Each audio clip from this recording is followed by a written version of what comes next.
guys, ano bang mas okay na transfer from airport to city or city to airport here in Osaka? Tara, I'll try to discuss it. So ito yung 4 possible ways na pwede mo i-consider kapag magta-transfer ka from airport to the city or city to the airport. So number 1 is yung taxi. So X na yon, sobrang mahal kasi alam niyo naman ang taxi dito sa Japan sobrang mahal. Number 2, kung gusto mo makamura, pwede ka mag-book ng airport transfer. Usually point to point na yon from airport to your hotel. So mas relatively mas mura siya kaysa sa taxi, pero you need to book in advance. So pwede mo i-book sa Klook or whatever. Pwede mo gamitin ata yung code ko. Ayan, lalagay ko na lang dito yung code ko. Pinakamadali at convenient talaga yung airport transfer kasi point to point na siya, mas mura over the taxi.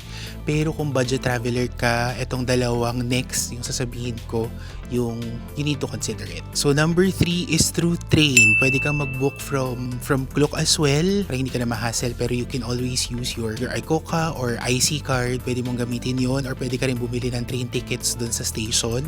You need to transfer from one area to another. From one train to another. Medyo hassle kapag marami kang daladalang bagahe.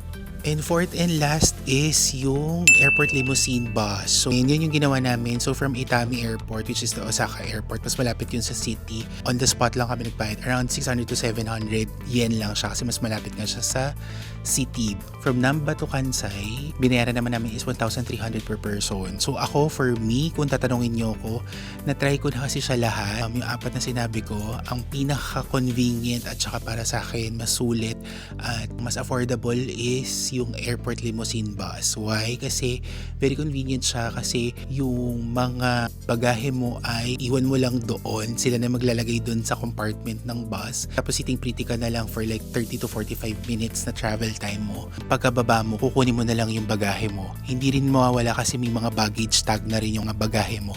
So hindi na rin mawawala yung luggage mo. Ayun, for me, mas convenient siya kasi na-try ko na yung train. Ang hassle ng pagta-transfer lalo na kapag maraming bagahe. Ito, sitting pretty ka, medyo mas mahal ng konti if I'm not mistaken kasi parang 1,100 lang yung aabutin kapag nag-train transfers ka.